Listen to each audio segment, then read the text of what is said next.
Bonsoir à tous, bienvenue dans Pièce à conviction.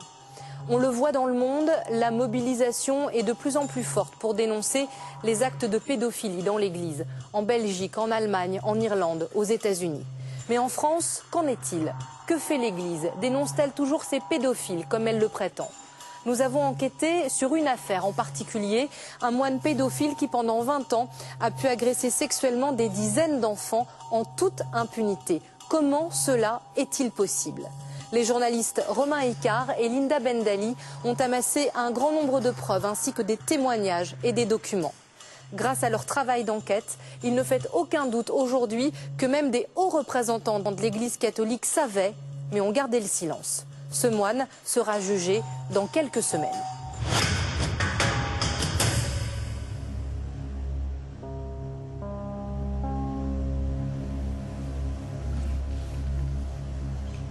Combien avez-vous fait de victimes? Ça, je ne peux pas répondre à cette question.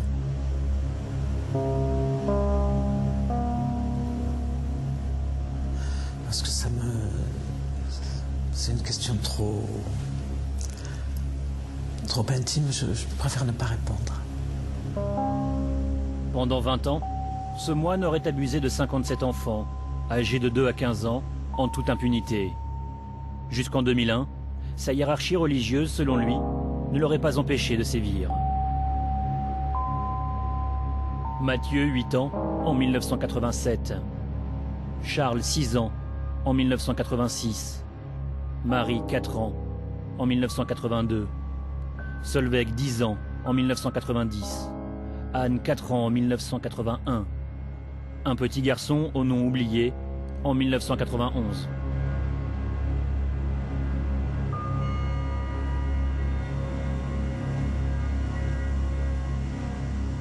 J'ai été enfermée pendant 21 ans dans des murs de silence et de honte que j'aurais pas dû supporter.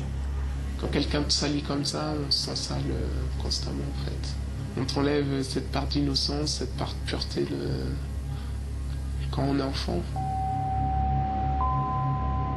Pierre-Étienne nous avait accordé une interview, mais la justice lui interdit de s'exprimer publiquement avant son procès. Nous allons vous raconter comment des hommes d'église ont choisi de taire cette affaire.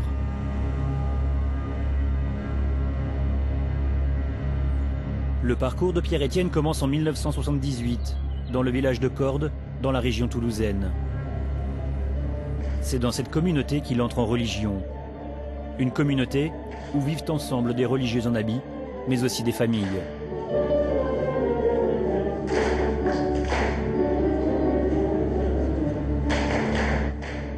Des parents ont accepté de nous décrire leur quotidien à Cordes. Leurs enfants ont croisé Pierre-Étienne à cette époque. En 4 ans de vie communautaire, ils ont passé plus de temps avec les religieux qu'avec leurs parents. Les enfants, on n'a pas pu s'en occuper comme on voulait. C'est-à-dire, ça veut dire quoi, pas s'occuper comme on voulait? L'autorité parentale. Les enfants étaient pris en charge par des moines et des moniales pour les amener à l'école, pour quand ils rentraient le soir après l'école, les goûter, oui, quand ils les oubliaient sur un trottoir. Et donc, voilà. Et là, on était dépossédés parce qu'on ne s'occupait pas des devoirs, on ne s'occupait pas de leur nourriture, on ne s'occupait pas de savoir ce qu'ils mangeaient. Voilà comment se passait à l'époque. Dans les années 80, la communauté des béatitudes devient de plus en plus populaire. Elle ouvre des maisons partout en France. Frère Pierre-Étienne anime les chants religieux. Il est le chantre de la communauté.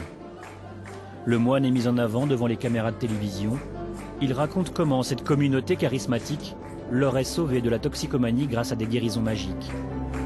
J'ai vraiment senti une impression tout à fait tangible d'une opération chirurgicale au niveau de mon cerveau et en même temps une rosée fraîche qui me pénétrait la tête. Pour les adultes, nous savions que c'était un ancien drogué qui avait des séquelles. C'était donc quelqu'un qui avait des souffrances et que c'était un peu le frère qu'il fallait ménager, qu'il fallait comprendre en tout cas. Donc on était loin de se douter que ça pouvait être un danger. Pierre-Étienne devient un proche des dirigeants de la communauté. On le voit ici, pendant une messe, aux côtés du responsable de la maison de Cordes, un certain Philippe Madre. Catherine a habité dans cette communauté en même temps que Pierre-Étienne. Pendant 2 ans, le moine a abusé de sa fille. Elle a accepté de témoigner à la condition que nous ne révélions pas son identité. Bon, ma fille était petite, elle avait 4 ans et demi, elle était assez petite. Et un soir, pendant le temps de prière et de chant que l'on pratiquait, elle était assise sur les genoux de Pierre-Étienne. Moi, bon, temps de prière, on fermait les yeux, et puis je sais pas pourquoi, je les ai ouverts, et j'ai vu ma fille avec une mimique contrariée qui se tortillait un peu, et j'ai traversé la pièce, je suis allé la prendre par la main, et puis je lui ai dit, mais il y a quelque chose qui va pas, qui te contrarie, il s'est passé quelque chose. Et elle me dit, non, non, rien. À Cordes, Pierre-Étienne abuse de plusieurs enfants, filles et garçons.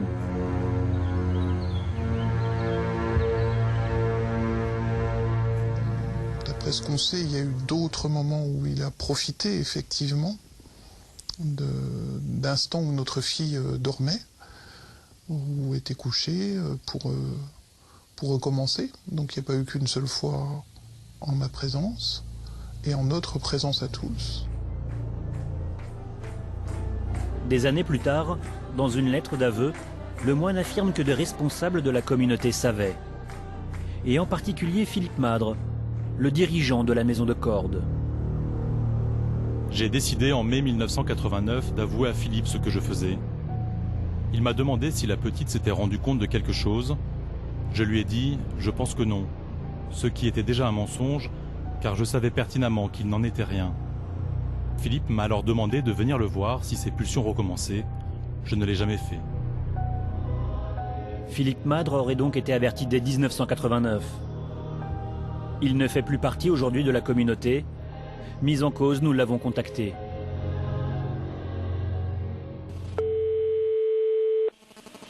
Allô ? Docteur Madre. Oui. Bonjour. Oui, bonjour. Bonjour, je vous rappelle comme convenu, je vous dérange pas trop ? Non, là, vous avez quelques minutes quand même. Bon, c'est gentil. Je prépare donc un documentaire pour la chaîne France 3, qui va donc revenir, comme je vous le disais, sur cette douloureuse histoire que celle de Pierre-Étienne. Oui, et Pierre-Étienne, une fois, est venu me trouver. Bien sûr. J'ai eu des tentations impures, voilà, à l'égard d'une jeune fille, d'une petite fille. Hein. Alors ça, oui, mais bon, franchement, j'ai pas trop envie de réévoquer ça. Voilà, j'ai pas trop envie. Malgré cette alerte, Pierre-Étienne n'est pas mis à l'écart des enfants. En 12 ans, il aurait fait 43 victimes. En 1989, il quitte le sud-ouest. Il est envoyé en Normandie, à Mortain, dans cette abbaye. L'abbaye Blanche, comme on l'appelle alors, est une des maisons les plus importantes de la communauté. Des dizaines d'enfants en bas âge y vivent avec leurs parents. C'est ici que réside un certain Ephraïm, de son vrai nom Gérard Croissant. C'est le fondateur de la communauté, celui qui a imaginé ce mélange entre famille et religieux. Les béatitudes attirent des centaines d'adeptes. Le Vatican reconnaît très officiellement la communauté. Ses fidèles font partie de l'Église catholique. Justement, il y a des femmes, des enfants, des gens mariés, etc. Oui. Est-ce que vous n'êtes pas une secte, tout ça ? Ça ressemble un peu à une secte vu d'extérieur.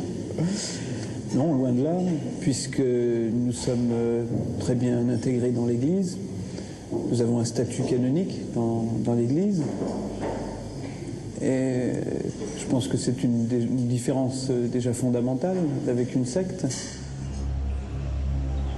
Dans cette maison, selon ses dires, Pierre-Étienne abuse de 5 enfants, dont la petite Solveig Élie. Elle a 10 ans, elle vit avec ses 2 petites sœurs à l'abbaye Blanche. Nous l'avons retrouvée 22 ans après sa première rencontre avec le moine. C'était quelqu'un qui s'est énormément rapproché de mon papa et de ma maman. D'ailleurs, il appelait mon père et ma mère papa et maman. Pour nous, c'était... Voilà, ça nous choquait pas. Donc il y avait, à travers l'amour qu'on portait pour nos parents, quelque part, quoi qu'il advienne, on était obligés d'aimer Pierre-Étienne. C'était plus qu'un ami de la famille.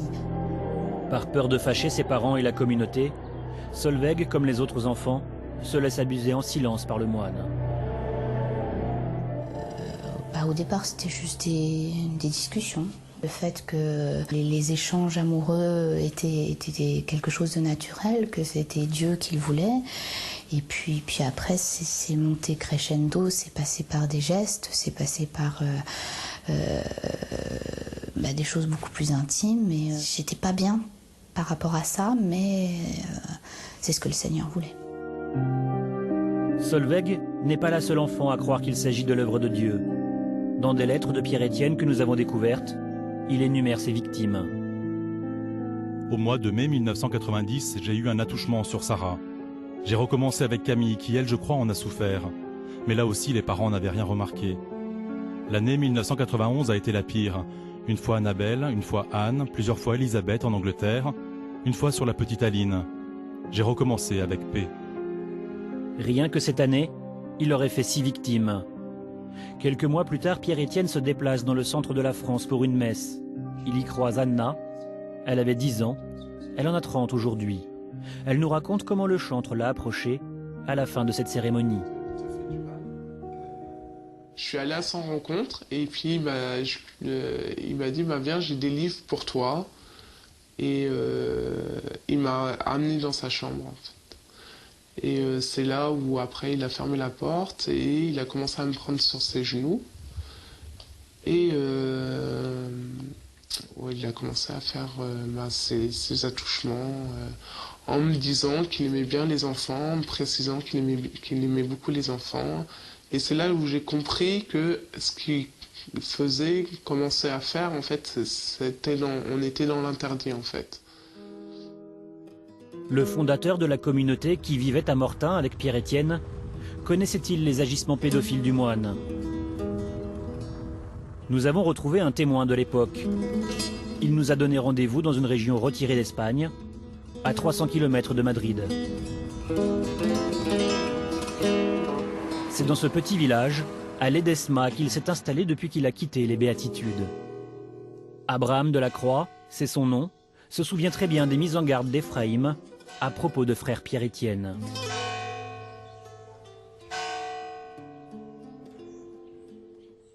Quand venait Pierre-Étienne, il y avait à peu près 30 enfants dans la maison, fils de communautaires ou d'accueillis, etc. La maison était énorme, mais vraiment énorme. Je ne sais pas combien de milliers de mètres carrés habitables. Donc c'était impossible de savoir ce qui se passait dans cette maison. Il était tout le temps avec les enfants, et avec les jeunes, et avec les adolescents. Moi, je n'ai pas l'esprit soupçonneux sur ce genre de choses. Je pensais que dans l'église, a priori, on ne rencontre pas de scandale volontaire. Il peut y avoir des accidents, des chutes, tout ce que vous voudrez, mais que ce soit une norme, non. Donc je ne soupçonnais absolument rien. Ephraïm vous parle pourtant plutôt, lui, de... Alors, je ne me souviens plus quelle année, mais quand Pierre-Étienne vient donner un stage, Ephraïm m'appelle en me disant « Abraham, il vaudrait mieux que Pierre-Étienne ne soit pas tout le temps avec les enfants, tu sais, il est très affectif, pour son équilibre, c'est pas très bon. » Bon, voilà. C'était à quelle époque à peu près? En 91. Ça veut dire que déjà à l'époque, des soupçons pèsent sur Pierre-Étienne, en tout cas auprès d'Ephraïm et de certains d'autres. Non, je suis persuadé qu'il le savait. Je suis persuadé qu'il le savait, que Philippe Mab le savait, leurs épouses aussi. Cela fait plus de 15 ans que Pierre-Étienne sévit dans la communauté. Ses premières victimes, devenues adolescentes, sombrent dans la dépression. L'une d'elles tente de se suicider en 1995. Ephraïm, le fondateur de l'ordre, aurait appris que cette tentative de suicide était liée aux attouchements qu'elle aurait subis. C'est même lui qui en informe Pierre-Étienne. Vers 94 ou 95, Ephraïm m'a annoncé la tentative de suicide de P. J'ai pu être rassuré et recevoir un pardon. Malheureusement, les pulsions que je retenais comme je pouvais était toujours là. Nous avons tenté de joindre Ephraim, de son vrai nom Gérard Croissant. L'ex-dirigeant a quitté la communauté. L'un de ses proches nous a fait savoir qu'il ne voulait pas nous répondre. Je souhaitais m'entretenir avec M. Croissant de ce qu'on me dit justement de lui. Oui, vous savez, nous on ne croit pas du tout à la vérité des médias, parce qu'on en a fait l'expérience. D'accord. Donc non, on ne répondra pas à cet appel. Je ne tiens pas à vous donner des informations. Ah bon, d'accord. D'accord. Bon, tout inutile d'essayer de joindre M. Croissant. Oui, tout à fait, oui. Ok. Dans les années 90, la jeune fille n'est pas la seule à craquer. Dans les maisons de la communauté, plusieurs enfants osent rompre le silence et confient ce qu'ils ont subi. C'est à cette époque que Catherine comprend pourquoi sa fille allait si mal. Un jour où elle allait vraiment pas bien et où elle pleurait, là j'ai insisté beaucoup. Je lui ai dit maintenant il faut que tu me dises parce que t'as pas ce comportement-là pour rien. Et c'est là qu'elle m'a dit qu'il y avait eu ces attouchements par Pierre-Étienne et que c'était ça qui lui faisait mal, quoi, qu'elle n'arrivait pas à le... que c'est ça dont elle se sortait pas. Et je lui ai posé la question, mais pourquoi tu nous l'as jamais dit avant ? On aurait porté plainte, on aurait fait des choses.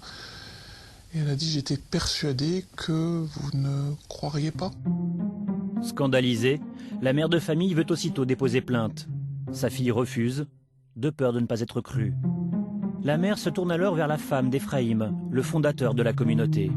Il y a eu un échange téléphonique de part et d'autre avec cette personne-là, j'ai personne d'autre de la communauté en direct, et qui me dit qu'effectivement, normalement, Pierre-Étienne sera mis à l'écart de la communauté, ne sera plus en contact avec les enfants, et devrait avoir un suivi psychiatrique. Voilà ce que l'on me dit à cette époque-là. Un médecin va effectivement suivre Pierre-Étienne, mais pas n'importe lequel. Il s'appelle Fernand Sanchez, que l'on découvre ici, aux côtés du pape Jean-Paul II. C'est le nouveau dirigeant de la communauté. En 10 ans, ce serait donc le 3e responsable informé des actes de Pierre-Étienne. Des familles découvrent peu à peu l'horreur subie par leurs enfants. Les éléments qui démontrent que certains dirigeants savaient s'accumulent. Dans ce courrier, par exemple, une famille dénonçait le silence des anciens dirigeants de la communauté. Nous considérons avoir été victimes de réels abus de confiance de la part de Philippe Madre. Il a en toute connaissance des faits laissé notre fille subir les gestes d'un pédophile pendant plus de 2 ans. Philippe a délibérément sacrifié notre enfant. Nous avons tenté de joindre le destinataire de ce courrier. Mais comme les autres dirigeants, Fernand Sanchez a lui aussi refusé de nous parler. Pendant 20 ans, 3 dirigeants successifs de la communauté ont laissé Pierre-Étienne s'occuper des enfants des béatitudes sans jamais alerter ni les familles, ni la justice. Pour tenter de comprendre les raisons de ce silence, nous sommes allés à Blagnac, dans la banlieue de Toulouse. C'est ici que se trouve le siège de la communauté des béatitudes. Le responsable actuel a tenté de nous expliquer le silence de Fernand Sanchez et de ses prédécesseurs. Ce qui est bien possible, ce que je devine, c'est que lui, comme beaucoup de responsables dans l'Église, ont été, je pense, assez pris de court dans les années 90, ont commencé à apparaître ces dossiers explosifs. Et ça, je veux bien croire que beaucoup de monde dans l'Église n'était pas préparé à ça, ont agi un petit peu peut-être d'une certaine précipitation irréfléchie, sans trop voir les conséquences. Je ne parle pas précisément de lui, je parle peut-être de ce qui s'est fait dans l'Église. On reproduit les schémas, on protège l'institution, on protège les personnes, sans voir les injustices potentielles qui pouvaient en découler vis-à-vis des victimes. Nous sommes en 2000. C'est une femme qui va mettre un terme aux agissements de Pierre-Étienne. Il vient d'être muté dans cette petite abbaye de la région de Rodez, l'abbaye de Bonnecombe. Comme dans toutes les maisons de la communauté, il y a plusieurs enfants. Muriel Gauthier vient à peine de s'installer dans cette maison. Le père Jean-Baptiste, jeune prêtre, est le responsable du lieu. À leur côté, Gisèle et Alain. Tous ignorent alors la perversion de Pierre-Étienne. Personne ne les a jamais prévenus. La surprise pour moi vient d'une stagiaire qui s'appelle Muriel Gauthier et qui me dit voilà, j'ai une très très forte intuition qu'il y a un gros problème avec Pierre-Étienne. Ah bon, de quel ordre? Il a un problème avec les enfants, j'en suis persuadé.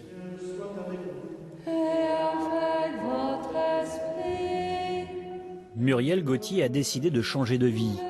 Elle s'installe à Bonnecombe avec son mari et sa fille pour y vivre pleinement sa vie de chrétienne. Mais après quelques semaines aux côtés de Pierre-Étienne, elle déchante. J'ai commencé à avoir des soupçons avec Pierre-Étienne parce que je trouvais qu'il n'avait pas une saine attitude avec les enfants. Il les recherchait toujours et puis surtout il se comportait comme un enfant parmi les enfants. Après quelques jours d'hésitation, Muriel décide d'en parler franchement à celui qu'elle soupçonne. Et je lui ai dit, est-ce que il y a un problème avec les enfants? Est-ce que tout va bien? Et Pierre-Étienne est devenu blanc, blême, à la limite de l'évanouissement. En effet, il m'a dit qu'il avait des soucis, mais il ne m'a pas dit de quoi il retournait. Et nous nous sommes quittés là. Muriel est persuadée que le moine ne dit pas toute la vérité. Elle décide d'alerter le père Jean-Baptiste, le chef de l'abbaye. Comme le veut la règle, le prêtre fait remonter l'information tout en haut de sa hiérarchie au nouveau responsable de la communauté des béatitudes. Je suis convoqué dans son bureau. Il me dit avec un ton très grave, j'ai la certitude intérieure, et ça m'est pas arrivé souvent. Il semblait très très inspiré. Je me dis qu'est-ce qu'il va me raconter là? J'ai eu la certitude intérieure et la Vierge Marie est venue me visiter et elle m'a fait comprendre que Muriel doit quitter la communauté. Très vite, l'ambiance se dégrade à l'abbaye de Bonnecombe. La trentaine de résidents ne parlent plus avec Muriel. Comme au Moyen-Âge, plusieurs religieuses accusent la jeune femme d'avoir des visions, de faire des prémonitions. Elle est condamnée pour avoir osé évoquer l'inacceptable, condamnée au silence. Gisèle était l'une des sœurs de l'abbaye. Elle a vécu la diabolisation de Muriel. Dès 2001, elle a été mise à l'écart, elle a été isolée.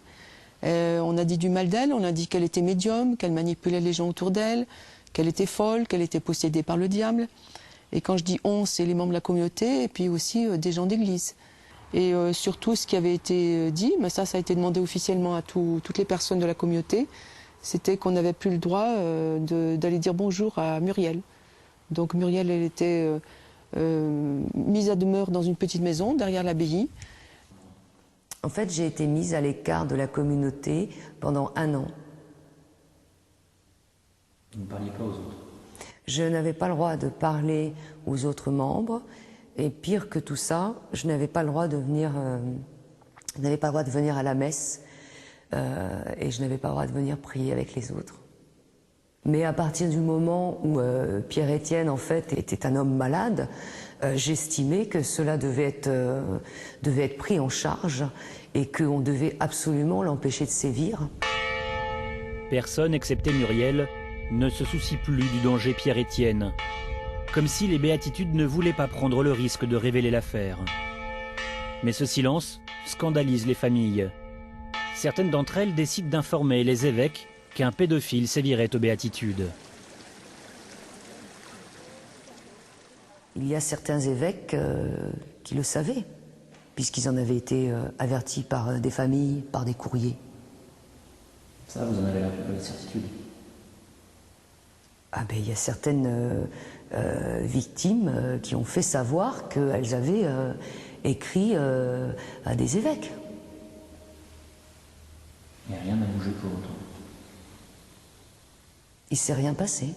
C'est toujours le même fonctionnement. Communauté des béatitudes ou église, on retrouve exactement la même façon de fonctionner. Dans ce courrier, la famille de P, la jeune fille qui a tenté de se suicider, annonce aux dirigeants de la communauté que l'Église de France est désormais alertée. Nous avons rencontré 2 évêques qui aiment profondément la communauté, mais qui en même temps ne nous ont pas caché leur réelle inquiétude. Parmi eux, Monseigneur Mindre, archevêque d'Albi, qui décède quelques semaines plus tard. La famille parle alors à son successeur, Monseigneur Carré. Pendant 3 heures, les parents lui racontent ce qu'a subi leur fille. Un an plus tard, c'est Pierre-Étienne lui-même qui dit se confier à Monseigneur Carré. Il affirme l'avoir rencontré au siège de la communauté, à Blagnac, en présence de Muriel. Nous nous rendons à Blagnac et quand nous arrivons, Monseigneur Carré est déjà sur le perron et Pierre-Étienne directement s'adresse à lui en lui disant eh bien voilà, je suis venu pour vous parler de mon problème de pédophilie. Et là, Monseigneur Carré tout de suite l'arrête en mettant sa main devant et en lui disant qu'il ne veut pas l'entendre et qu'il ne l'entendra pas sur ça. Pierre-Étienne reste libre de ses mouvements. Les 2 évêques n'auraient pas alerté la justice. Mais qu'aurait-il dû faire? À l'époque, l'Église avait publié une charte à 120 000 exemplaires, avec une promesse: désormais les pédophiles n'échapperont plus à la justice des hommes. L'évêque de Tours, Monseigneur Aubertin, est l'un des auteurs de cette charte. On s'engage en aucun cas à ne couvrir ce genre de délit. Et à dénoncer Dénoncer ou faire en sorte que soit dénoncé. Mais donc, vous voyez un évêque a connaissance, par la bouche d'un prêtre ou d'un moine, d'abus sexuels sur enfants. Quelle attitude doit-il avoir? Personnellement, la première des choses que je lui dirais, en conscience, vous devez vous dénoncer. Et que font les évêques aujourd'hui en France? Que préconise l'Église aujourd'hui en France? Je pense que c'est la règle que nous nous sommes donnée. De dénoncer auprès de la justice. De dénoncer, pas forcément n'importe comment, mais de faire en sorte que le crime soit dénoncé, le crime ou le délit soit dénoncé, oui. Lorsque nous évoquons le cas de Pierre-Étienne, l'évêque est très embarrassé.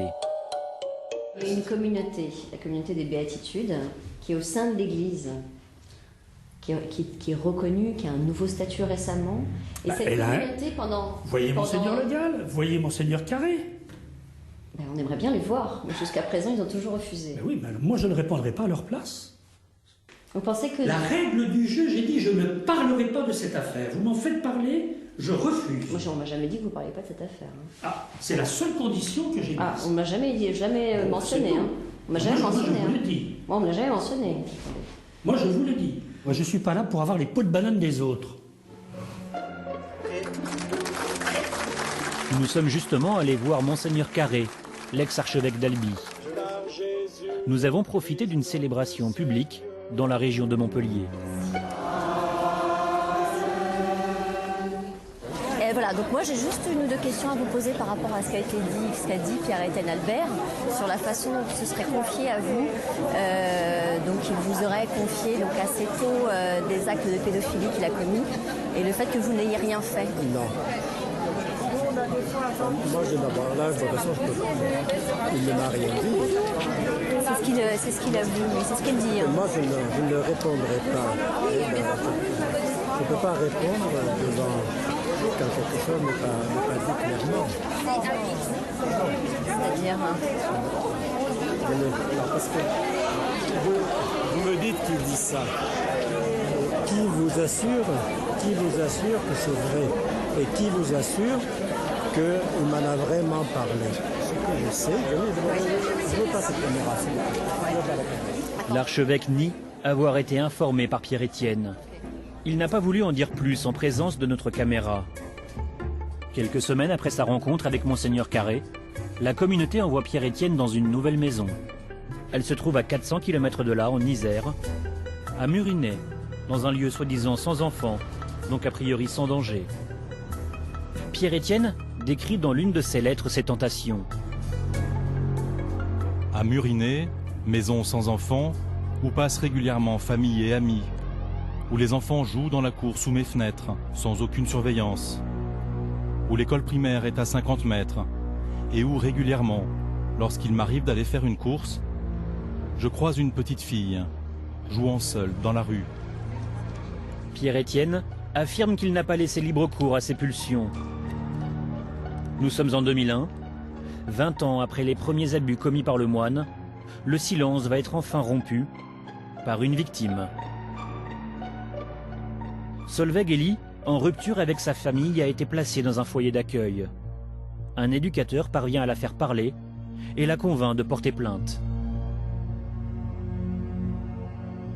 J'ai osé porter plainte, j'ai osé dire je ne veux plus me taire. Je veux comprendre ce qui m'est arrivé, je veux savoir si je suis réellement coupable, parce que encore à cette époque-là, je portais vraiment tout le poids de la responsabilité de ce qui s'était passé. C'était pas attaquer qui que ce soit, même pas Pierre-Étienne. C'était vraiment qu'on me donne les raisons de tout ce parcours chaotique qui était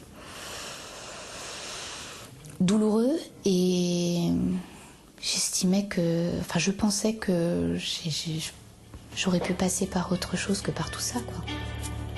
Auditionnée par les gendarmes d'Avranches en Normandie, Solveig Elie raconte en détail ce que lui a fait subir Pierre-Étienne. Une instruction judiciaire est ouverte. Pierre-Étienne apprend qu'il est convoqué par les gendarmes pour s'expliquer. Il se tourne alors vers la seule personne qui lui a tendu la main, Muriel Gauthier, la femme qui avait osé parler de pédophilie dans la communauté. Sortie de sa période de silence imposée, elle le pousse à avouer. En 2001, quand il apprend qu'il va être convoqué, il est forcément extrêmement mal. En même temps, il m'immunise, c'est-à-dire qu'il dit qu'il ne s'est pas vraiment passé quelque chose, voilà, donc nous, à ce moment-là, on ne sait rien, on est juste sur un fait, celui de la plainte d'Avranches. Et puis donc, on se rend à Avranches avec lui. Comme il était dans une pression assez excessive psychologiquement, je me dis, pour un mini-fait comme il nous dit, pourquoi il est dans cet état-là, quoi. Et à ce moment-là, je lui dis, Pierre-Étienne, je te préviens que nous, on t'aide, mais il ne faudrait pas que dans 10 ans, quelque chose nous éclate à la figure, comme quoi tu en aurais fait plus que ce que tu dis. Puisque tu te retrouves aujourd'hui à Avranches, c'est peut-être le moment, si jamais tu as fait d'autres choses, de tout dire. Et là, donc à partir de ce moment-là, vu qu'il y a un fait qui lui est reproché par une victime potentielle, et que Muriel insiste auprès de Pierre-Étienne qu'il dise toute la vérité s'il y avait d'autres victimes, là il avoue 15 faits, c'est le choc. Donc nous on repart avec Pierre-Étienne, étant persuadé que la machine judiciaire se met en route, et du coup on se sent un peu soulagé parce qu'on se dit si la justice prend en charge Pierre-Étienne, c'est plus nous qui sommes responsables de lui, parce que en attendant c'était nous qui étions responsables de lui. Il vivait avec nous, et s'il se passait quoi que ce soit, c'était nous. Les gendarmes d'Avranches auditionnent Pierre-Étienne en 2002. Après quelques hésitations, il avoue. Solveig, à l'origine de la plainte, ne sera pourtant jamais informée de ses aveux. Faute de nouvelles, elle désespère. Pour moi, au fond de moi, c'était le gendarme qui m'avait entendu. Voilà, s'était retrouvé face à une menteuse et avait classé l'affaire, quoi. Donc une fois de plus, je suis retombée dans cette culpabilité et à un point où j'en étais arrivée même à me dire, mais si ça se trouve, c'est bien toi qui as affabulé, c'est bien toi qui es malade, qui va pas bien dans ta tête. T'as imaginé des choses, c'est pas possible. Solveig n'aura plus jamais de nouvelles de sa plainte. À l'abbaye de Bonnecombe, Muriel et le père Jean-Baptiste déchantent eux aussi. Car Pierre-Étienne a bien avoué 15 victimes supplémentaires au cours de la procédure judiciaire, mais la juge d'instruction va lui faire une demande assez inhabituelle. Le juge d'instruction lui demande s'il a écrit aux familles pour leur demander pardon, sur les 15 familles que Pierre-Étienne se dénonce. Donc Pierre-Étienne refait la liste avec le juge vis-à-vis des familles à qui il a écrit et à ceux à qui il n'a pas écrit. Et donc ceux à qui il n'a pas écrit, le juge lui dit « vous écrivez et vous m'envoyez la copie pour me dire que vous avez écrit ». Donc déjà c'est une drôle de... c'est une saine démarche, mais c'est pas ce qu'on attend d'un juge. Le juge il n'est pas là pour demander au pédophile de demander pardon. Il est là pour le conduire à la justice.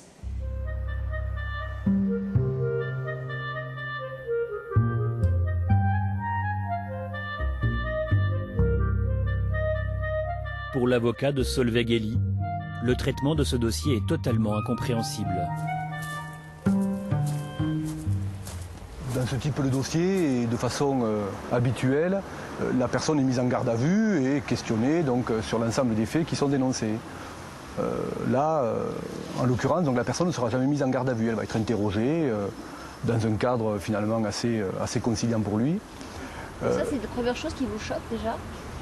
Je trouve que habituellement, dans ce type d'affaires, et à ce moment-là, on s'attend à ce que la personne soit présentée en vue de sa mise en examen. Et curieusement, on ne va pas le mettre en examen, on va lui octroyer le statut de témoin assisté lorsqu'il est présenté devant le magistrat instructeur, alors qu'encore une fois, il a reconnu avoir commis des actes d'attouchement sexuel sur des mineurs. Autre curiosité de cette instruction, un procès verbal. Il s'agit d'une audition de Pierre-Étienne. On y découvre que certains dirigeants des Béatitudes auraient approché la justice pour que les victimes ne soient pas contactées. Voici ce que déclare alors le moine. J'en ai parlé à Fernand Sanchez. Je pense savoir qu'il a eu un entretien avec le procureur de la République d'Avranches concernant le fait de ne pas divulguer l'identité des petites filles concernées. Cette demande d'entretien est due à la seule initiative de Fernand Sanchez. Fernand Sanchez, médecin de Pierre-Étienne. Ce confident spirituel aurait décidé que le pédophile n'a de compte à rendre qu'à la justice de Dieu.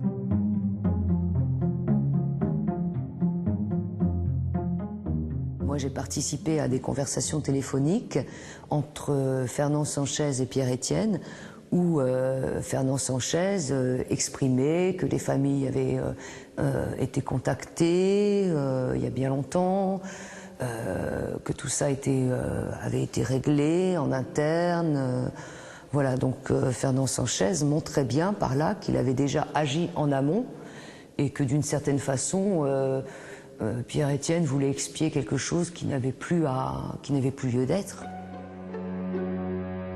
3 ans après l'ouverture de l'enquête, la juge d'instruction chargée du dossier reçoit une copie des courriers d'excuses qu'elle avait exigés de Pierre-Étienne. La juge d'instruction n'entendra jamais les victimes présumées. Nous sommes le 19 janvier 2004.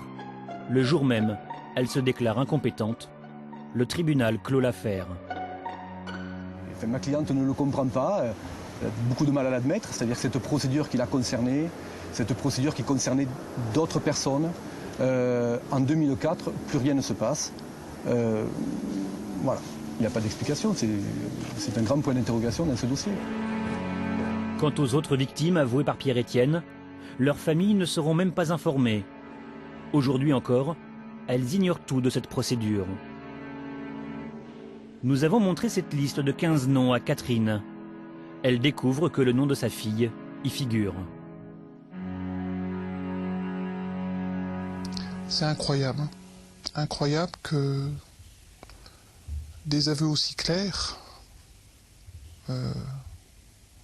n'aient pas été vérifiés.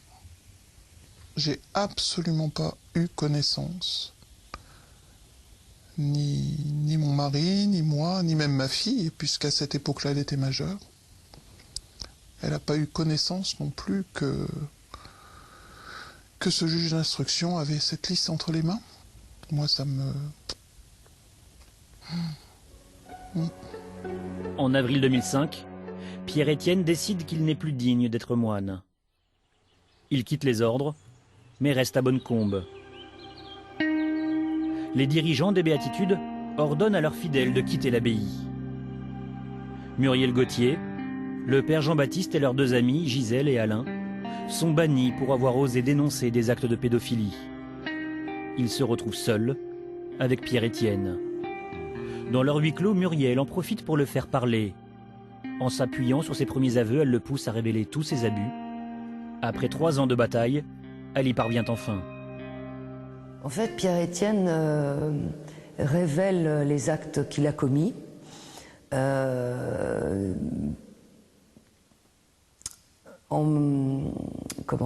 Sur une liste. Je lui demande, je lui laisse en fait un cahier et je lui dis, écoute, tu écris les choses, les noms, les dates, etc. Et donc ça a pris à peu près plus d'1 semaine. C'était comme un robinet et ça s'arrêtait plus. Quand Pierre-Étienne a fini cette liste, d'abord on est en état de choc parce qu'en fait on s'attendait absolument pas à un truc comme ça, quoi. C'est franchement c'est l'hécatombe, quoi. On réalise que c'est beaucoup plus grave que même ce qu'on pouvait imaginer. En décembre 2007, Muriel et ses amis sont sous le choc. Pierre-Étienne a rédigé cette liste. Des aveux d'une précision extrême, où sont détaillées les dates, les lieux et les prénoms des 57 enfants qui l'auraient abusé. Avec cette nouvelle liste, Muriel est persuadée qu'une enquête judiciaire peut être relancée. Elle livre Pierre-Étienne à la justice et médiatise l'affaire. Le scandale éclate.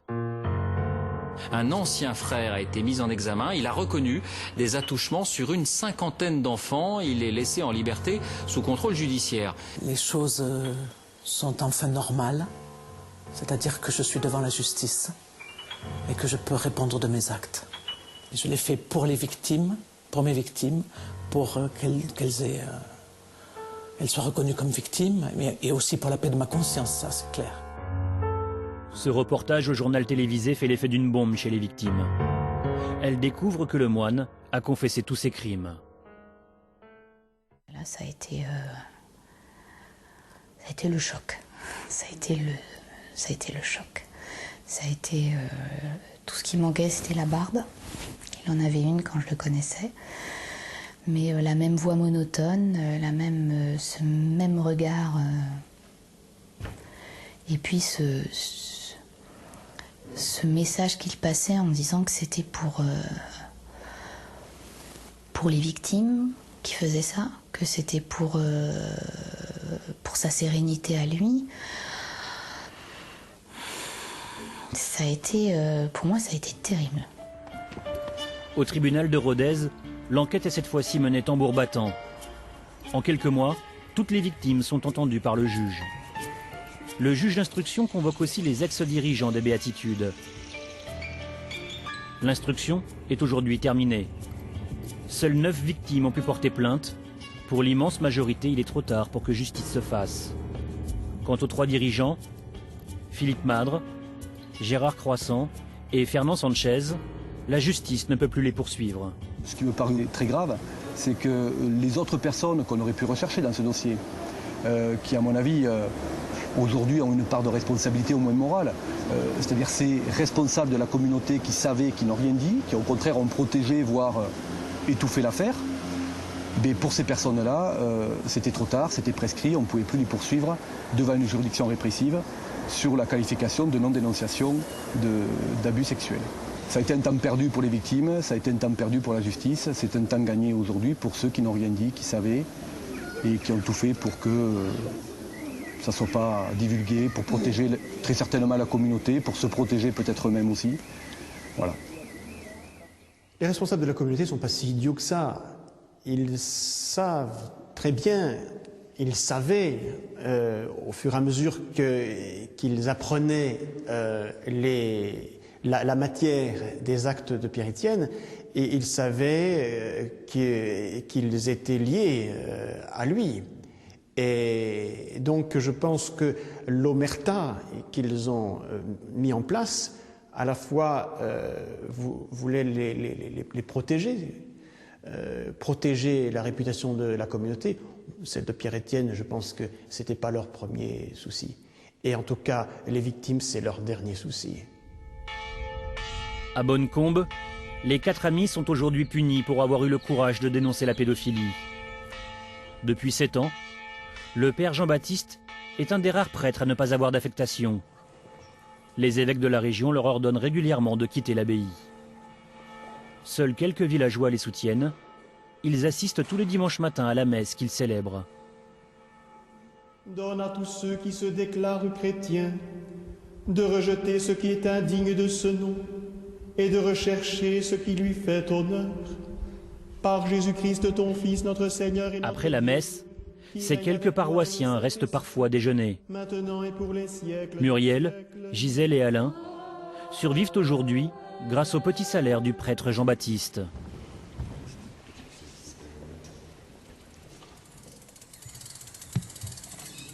On est paralysé, on n'a plus le droit ni de survivre, ni d'entretenir, ni d'animer ces lieux. Et on dirait que c'est nous qui sommes punis parce qu'on a dénoncé. Et à la limite, ils préfèrent fermer les yeux sur le mal qu'on fait aux enfants plutôt qu'il y ait des remous dans la société. C'est accusé tabou, voilà.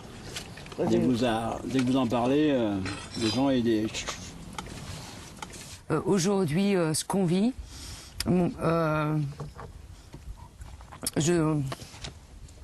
j'ai envie d'hurler, quoi. J'ai envie d'hurler, j'ai envie de demander aux hommes d'église, est-ce qu'ils ont réellement conscience de la portée de ce que c'est que la pédophilie dans la vie d'une personne. La seule chose pour laquelle je suis restée dans cette communauté, c'est parce que je savais pertinemment que si je restais pas, Pierre-Étienne, il sévissait quand il voulait, où il voulait, et y compris ici.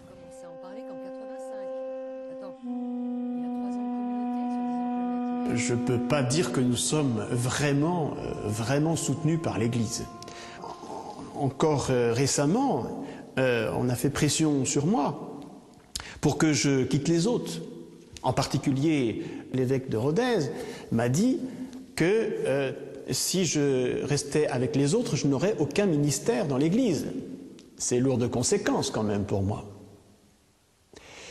Mais là-dessus, je ne céderai pas. Parce qu'il n'y a pas de raison, c'est mon droit d'être avec eux.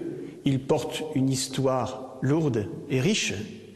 Et je sais très bien que si je laisse les laïcs qui sont avec moi actuellement, ils seront immédiatement mis à la rue et sans ressources. Donc de ce point de vue-là, je leur resterai solidaire, coûte que coûte. Nous avons essayé de comprendre les raisons de cette mise à l'écart de Jean-Baptiste et des autres. Le dirigeant actuel de la communauté reconnaît que le traitement réservé aux prêtres n'est peut-être pas justifié. Je suis tout à fait prêt à reconnaître que des graves manquements ont été commis. Je serais prêt à les assumer au nom de la communauté.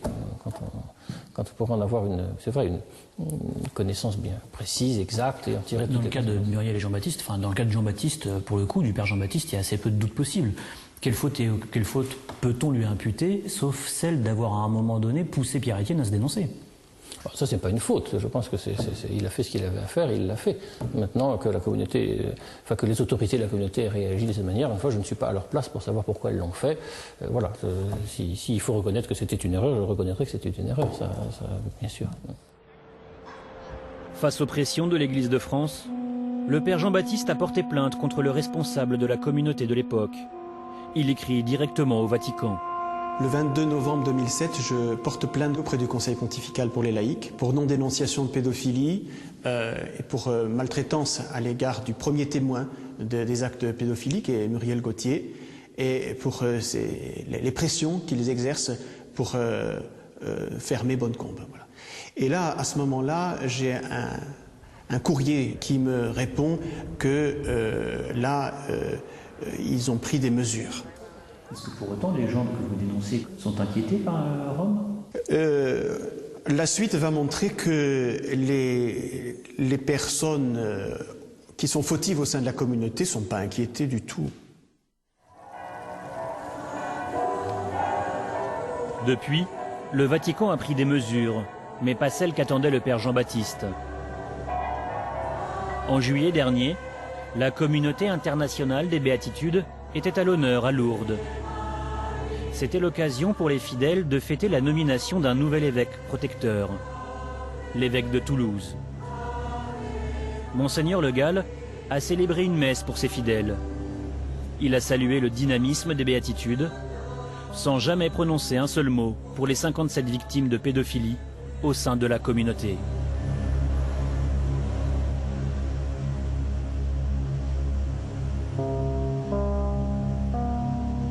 L'Église estime votre communauté. L'Église a besoin, dans le contexte actuel de la communauté des béatitudes, l'agneau immolé. Et cette communauté a eu le sentiment parfois de vivre cette immolation à certains moments. Dans quelques semaines, Pierre-Étienne doit être jugé. Il encourt 10 ans d'emprisonnement et 150 000 € d'amende. Depuis ses premiers attouchements au sein des béatitudes, 33 ans se sont écoulés. 9 victimes se sont portées partie civile. Les 3 anciens responsables de la communauté sont convoqués comme simples témoins. Aucun évêque ne sera appelé à témoigner.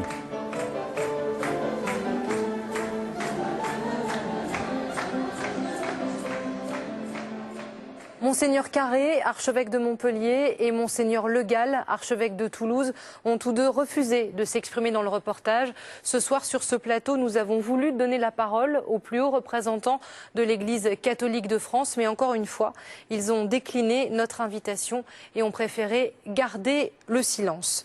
Bonsoir Muriel Gauthier. Vous êtes celle par qui tout est arrivé. Vous avez démasqué Pierre-Étienne Albert et vous l'avez dénoncé. Bonsoir Christian Terrasse. Vous êtes directeur d'une revue catholique. Vous êtes connu pour vos positions critiques vis-à-vis de l'Église et vous enquêtez sur cette communauté catholique des béatitudes. Muriel Gauthier, je me tourne d'abord vers vous. Où est Pierre-Étienne Albert aujourd'hui ? Actuellement, Pierre-Étienne est dans un lieu familial où les personnes s'occupent de lui et il attend son procès. Est-ce qu'il est loin d'enfants désormais ? Pierre-Étienne est éloigné d'enfants, éloigné même de vie sociale. Dans l'attente de son procès, il est avec les siens. Est-ce qu'il se fait soigner ? Est-ce qu'il suit un traitement ? Il faut savoir que Pierre-Étienne, en fait, se fait soigner depuis pratiquement 10 ans. Puisque nous avions commencé à lui demander d'être soigné il y a 10 ans et que le juge a instauré une obligation de soins. Une obligation de soins et donc il a continué cette obligation de soins avec un psychologue, un psychiatre et puis aussi un traitement. Les gens qui nous écoutent ce soir se posent sûrement la même question que moi, Muriel. Pourquoi vous êtes restée avec le frère Pierre-Étienne Albert pendant 10 ans ? Je suis restée parce que, à partir du moment où j'ai compris que cette communauté était renfermée sur elle-même, qu'il n'y a aucune parole qui serait portée dehors, que Pierre-Étienne bénéficiait d'un grand aura vis-à-vis des gens qui l'entouraient, que les enfants continueraient à être en danger. Et donc, c'est quelque chose qui, je ne saurais pas expliquer, mais en tout cas, qui fait que j'ai vraiment décidé de sacrifier certaines choses pour aller jusqu'à la vérité, quoi. Ce 6e sens que vous avez eu, c'est le sens du combat, ou est-ce qu'il y a votre histoire personnelle qui entrait en compte aussi dans cette détection de ce profil de Pierre-Étienne ? En fait, je pense que c'est un tout. D'abord, il y a un sens de la justice et de la vérité. Ensuite, c'est aussi en souvenir, en effet, de ma propre histoire. J'ai eu à subir la pédophilie et j'ai dû attendre plus de 8 ans avant que des personnes ouvrent la porte et fassent savoir ce qu'il y avait à faire, ce qu'il y avait à savoir, quoi. Donc je pense que c'est un tout. C'est pas uniquement ça, mais ça en fait aussi partie. Et c'était des abus qui étaient perpétrés par des gens d'église également, ou ça n'avait rien à voir ? Pas du tout, c'était une institution qui était une très grande institution, qui était la DAS. Je me tourne vers Christian Terrasse. Comment expliquer qu'aucune autorité religieuse n'ait empêché Pierre-Étienne Albert d'agir, voire les protéger, les cacher ?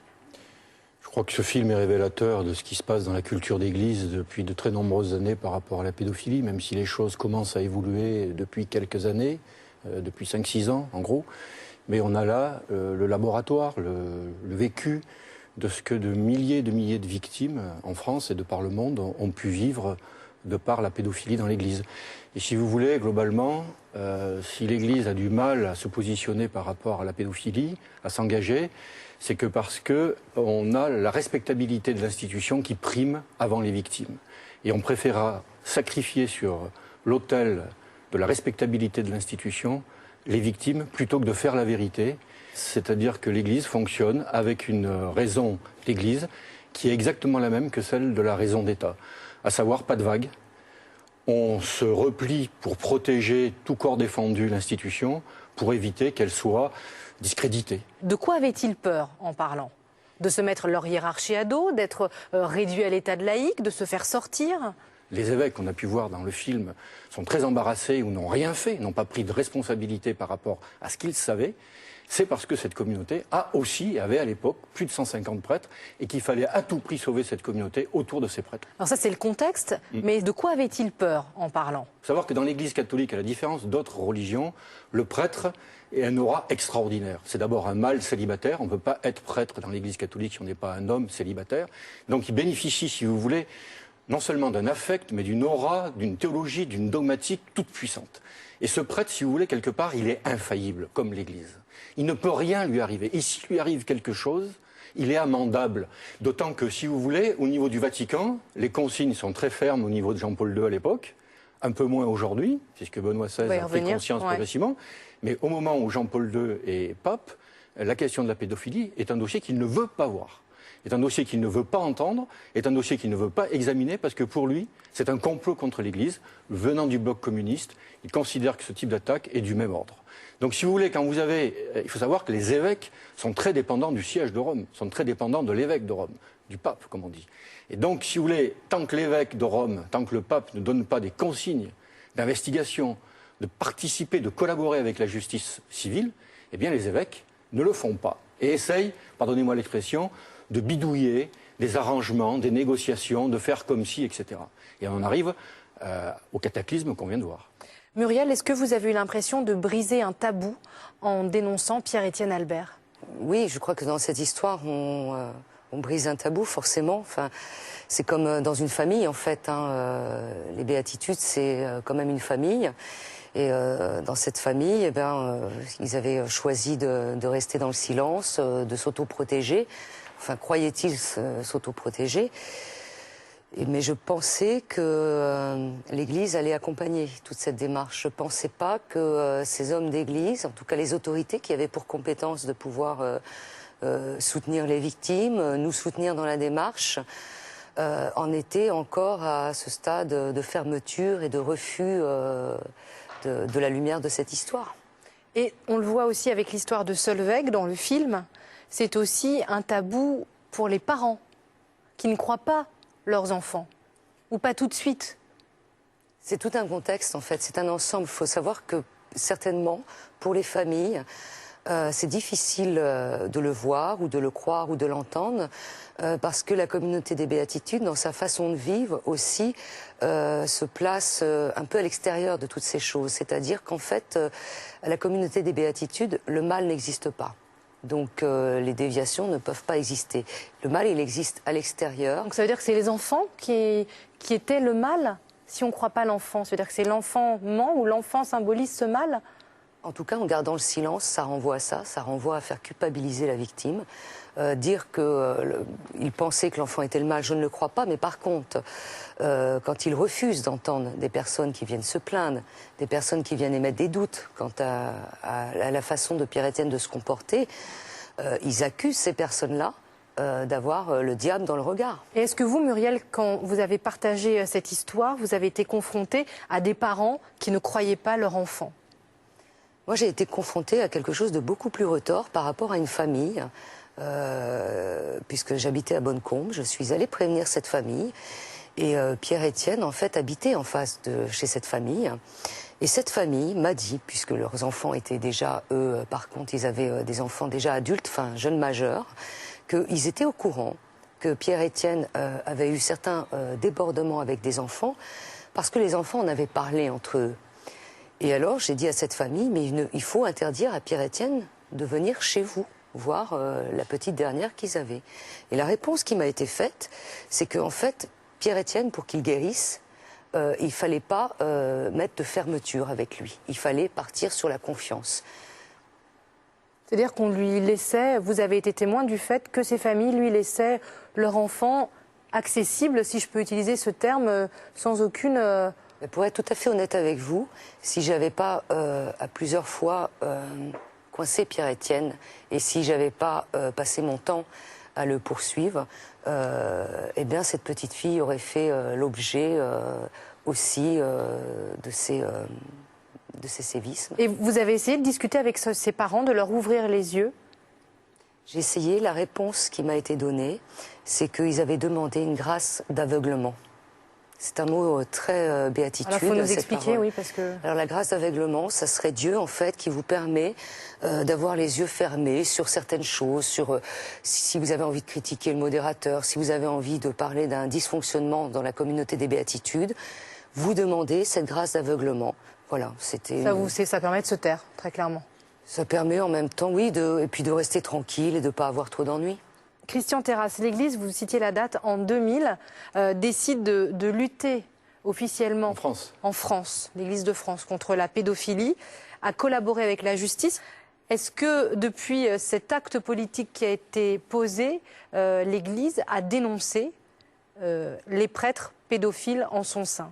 En tout cas, en ce qui concerne les prêtres diocésains, un certain nombre d'évêques ont fait ce travail de signalement à la justice, de signalement à la police ou d'invitation aux prêtres concernés à se dénoncer. Suffisamment ? Je dirais qu'il y a une culture aujourd'hui chez les évêques français à 80% qui va dans ce sens-là. J'en veux pour preuve, par exemple, Monseigneur Jean-Charles Descubes à Rouen. 3 prêtres ont été mis en examen pour pédophilie l'année dernière. C'est à son initiative que les choses sont faites.